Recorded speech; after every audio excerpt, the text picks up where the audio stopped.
울산 남부교회 중등부 친구들 반갑습니다. 유동호 목사입니다. 우리 사랑하는 친구들, 하나님이 기뻐하시는 또 예배자로 잘 지내고 있을 줄 압니다. 끝까지 승리하시고 이럴 때일수록 또 말씀과 기도로 든든히 사는 우리 중등부 친구들 되길 원합니다. 이 꽃보다 아름다운 사람 이야기라는 책의 저자 이상학 교수는 아름답다라는 말의 어원에서 이 말은 15세기에 썼던 구어로서 이 나를 지칭한다라고 말하고 있습니다. 그래서 그 말에 따르면 가장 나다운 것이 가장 아름다운 것과 같다라고 이렇게 표현하고 있습니다. 우리는 종종 이런 고민을 합니다. 과연 나다운 것은 뭘까? 과연 이 크리스찬다운 것은 뭘까? 그래서 오늘 말씀을 통해서 말씀이 나를 누구라고 말하는지, 그래서 그 말씀이 나를 지칭하는 것을 통해서 나는 어떻게 여겨야 되고 어떤 도전을 해야 되는가 생각해보는 시간을 가지도록 하겠습니다. 자, 말씀을 나누기 전에 찬양 한 곡 해야 되겠죠. 오늘은 지난주에 나눴던 주와 같이 길 가는 것에 목사님만 하는 게 아니라 지난주에 예고한 바와 같이 참석한 친구가 있습니다. 우리 민준인데 같이 찬양하고 우리 말씀 보도록 하겠습니다.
자, 그럼 본문 함께 살펴보도록 하겠습니다. 오늘 우리 친구들과 함께 볼 말씀은 베드로전서 2장 7절에서 10절까지 말씀입니다. 그러므로 믿는 너희에게는 보배이나 믿지 아니하는 자에게는 건축자들이 버린 그 돌이 모퉁이의 머릿돌이 되고 또한 부딪히는 돌과 걸려 넘어지게 하는 바위가 되었다 하였느니라. 그들이 말씀을 순종하지 아니하였으므로 넘어지나니 이는 그들을 이렇게 정하신 것이라. 그러나 너희는 택하신 족속이요 왕같은 제사장들이요 거룩한 나라요 그의 소유가 된 백성이니 이는 너희를 어두운 데서 불러내어 그의 기이한 빛에 들어가게 하시니에 아름다운 덕을 선포하게 하려 하심이라. 너희가 전에는 백성이 아니더니 이제는 하나님의 백성이요 전에는 긍휼을 얻지 못하였더니 이제는 긍휼을 얻은 자니라. 아멘. 세상에는 정말 예수님을 만나서 정말 예수님께서 주시는 은혜와 평강을 누리는 자들도 있지만 또한 예수님을 거부하고 거절하고 믿지 않는 사람들이 있습니다. 오늘 말씀은 예수님을 만나서 초대하고 나의 구주로 여기는 자와 아직 그렇지 못한 자의 신분이 정말 다르다라는 것을 가르치고 있습니다. 믿는 자들에게는 예수님께서는 건축자들의 모퉁이돌, 쉽게 말해서 기둥이 되어진 흔들리지 않는 단단한 건축물의 모퉁이돌이 되시지만 믿지 않는 자들에게는 똑같은 돌이라도 걸려 넘어지게 하는 바위와 같다라고 말하고 있습니다. 자, 어떻게 이렇게 같은 예수님을 바라보면서도 예수님을 만나고 정말 경험하고 예수님을 주로 모신 자의 삶이 얼마나 귀한지, 얼마나 보배로운지 말씀이 가르쳐주고 있습니다. 자, 우리 친구들은 정말 예수님을 만난 감격으로 살고 계신가요? 예수님이 나의 주님이 되어주셔서 정말 인생이 흔들리지 않게 하는 용기와 또 기쁨을 가져다 주고 계신가요? 오늘 말씀을 통하여서 우리 친구들이 다시금 도전받길 원합니다. 우리 인생에서 예수님을 만난 그 감격 때문에 나의 인생은 승리한다. 오늘 말씀에서 정말 베드로가 다시금 예수님을 만난 자들이 어떤 사람인지 가르쳐 주고 있어요. 오늘 베드로 사도의 음성이 우리 친구들에게도 들리길 원해요. 자, 9절에 보니까 베드로가 예수님을 만난 저와 여러분들이 어떤 신분이었는지 가르쳐 주고 있어요. 그러나 너희는 택하신 족속이요 왕같은 제사장들이요 거룩한 나라요 그의 소유가 된 백성이니. 우리가 본문 하나하나를 뜯어보지 않는다 하더라도 이 말씀 한 구절에 담겨 있는 것만 보더라도 하나님께서 우리를 얼마나 기이 여기시는지 높이 들어서 주셨는지 알 수 있어요. 물론 하나님께서는 이런 새로운 신분을 부여하게 주기 전에는 우리도 마찬가지로 예수님을 만나기 전에는 예수님의 긍휼도 자비도 은혜도 모르는 자였습니다. 하지만 이제는 달라졌습니다. 그러나 달라졌습니다. 이제는 하나님의 백성이 되었고 긍휼을 얻은 자가 되었습니다. 전에는 어두운 데 있었지만 이제 그의 기이한 빛에 들어가는 신분이 되었습니다. 이전과 이제를 비유하면 완전히 다른 삶을 살게 된 것입니다. 여러분, 목사님이 몇 번이나 이렇게 예화를 든 적이 있는데 이 왕과 거지 비유 기억나나요? 한 임금님이 이 길을 가다가 정말 불쌍해 보이는 거지 아이를 발견하게 된 거예요. 그래서 정말 그 왕의 위로와 긍휼을 가지고 그 거지 아이를 임금님이 양자로 삼기로 작정한 거예요. 그래서 그 아이를 임금님이 살고 있는 왕궁으로 데리고 가서 깨끗이 씻기고 좋은 옷도 입히고 정말 사랑으로 키웠다라는 겁니다. 이 거지 아이는 처음에는 그 사랑을 잘 이해하지 못하고 깨닫지 못하여서 왕궁에 들어가고 또 새 옷도 입었지만 처음에는 어떻게 해요? 막 바닥에 떨어져 있는 음식을 보면 주워 먹어야 되고 그리고 막 잊어버릴까봐 내 것에 대해서 막 차지하려고 하고 그리고 안 빼앗기려고 하고 조급해하고 이렇게 있었지만 점점 자신의 신분이 임금님께서 나를 사랑해 주셔서 값없는 은혜를 주셔서 나를 양자로 삼았구나.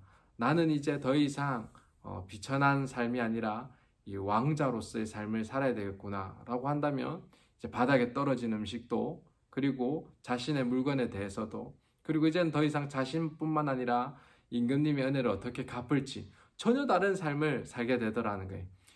임금님이 나의 아버지가 되시고 임금님이 나를 택해 주셨다는 사실을 알게 될 때 말이에요.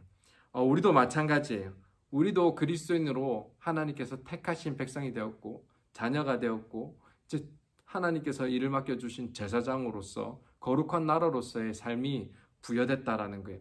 그 크신 은혜와 긍휼을 깨닫게 된다면 이제는 정말 하나님을 알기 전, 주님을 알기 전과는 전혀 근본적으로도 다른 삶을 살 수 있게 되는 겁니다.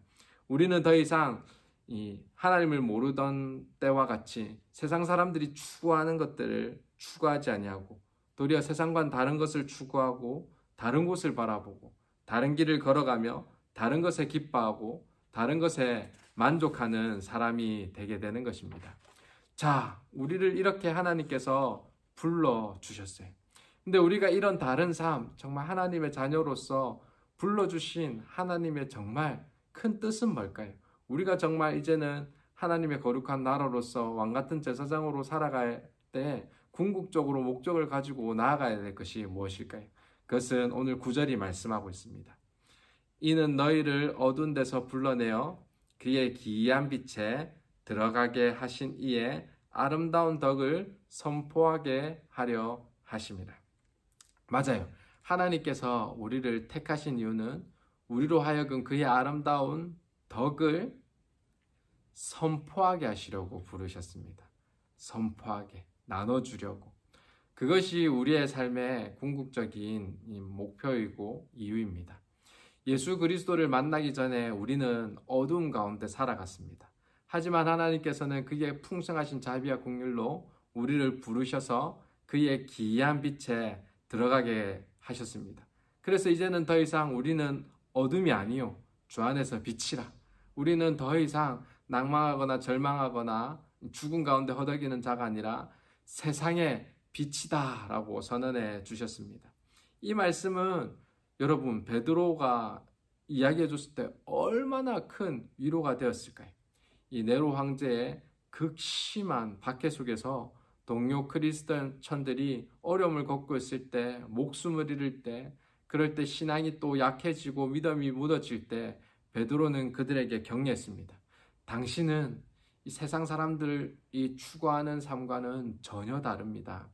저와 여러분들은 택하신 족속이요, 왕같은 제사장이요, 하나님의 나라입니다. 정말 거룩한 나라입니다. 백성입니다. 이 말 속에서는 성도를 향한 정말 따뜻한 위로와 격려가 담겨 있었을 것입니다. 저와 여러분들이 추구해야 될 것들을 발견하게 되고 다시금 힘을 얻어서 그들에게 주어진, 또 예수님을 만나지 못한 자들에게 위로와 긍휼을 베푸는 사역들을 다시금 하려고 일으키게 되었을 것입니다. 다시금 하나님께서 이 연약한 자를 택하여 불러주신 사실에 감격하여서 감사함으로 주어진 일들 가운데 열심을 다하여 최선을 다하여서 살아내고 견뎌내고 이웃들을 돌보는 일 가운데 쓰임 받았을 것입니다. 나보다 남에게 더 관심을 가졌을 것입니다. 저와 여러분도 정말 하나님께서 나를 택하여 주셨다는 그 사실이 정말 믿음으로 받아진다면 내 인생이 변화되고 정말 내 가치관이 변화될 뿐만 아니라 정말 내가 무엇을 해야 될지도 보이는 일이 일어날 줄 압니다. 사랑하는 친구들, 우리 또한 마찬가지입니다. 주님께서 우리도 빛이다 라고 선포해 주셨고 우리도 왕같은 제사장이다, 하나님의 나라다라고 선언해 주셨습니다.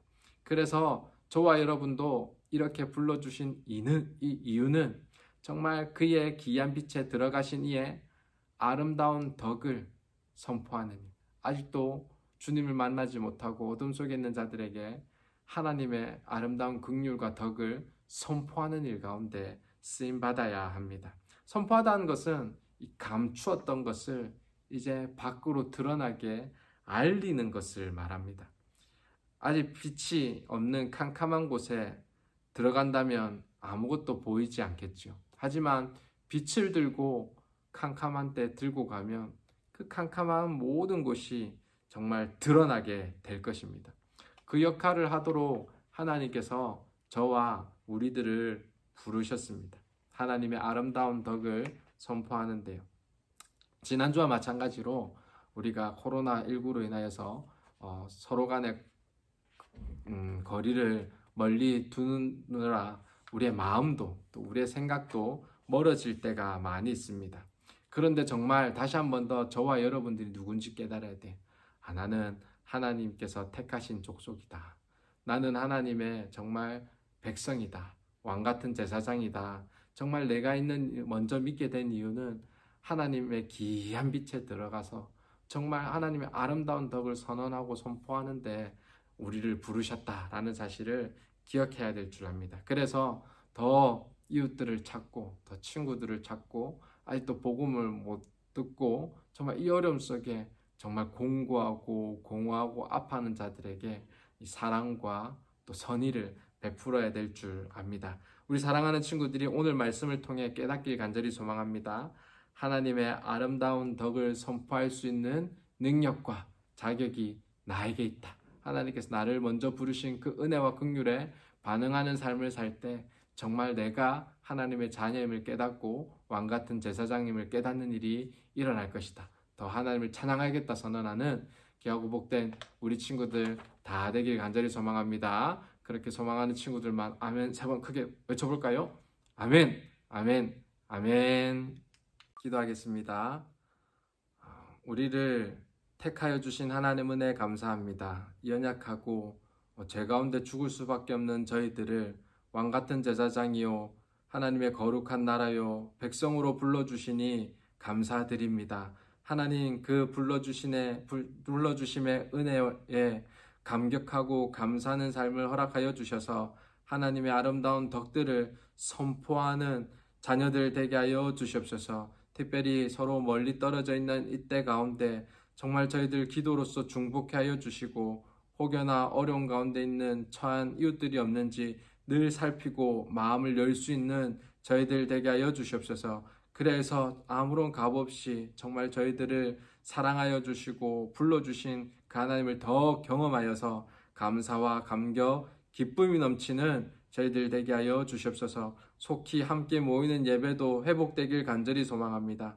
우리 친구들 모습을 너무나 보고 싶사오니 하나님 은혜 내려주셔서 모든 전염병들이 그치게 하여 주시고 저희들을 하나 될 수 있는 함께 하나님을 예배할 수 있는 은혜 시간들을 허락하여 주시옵소서. 주님만 의지하고 예수님 이름으로 기도드립니다. 아멘.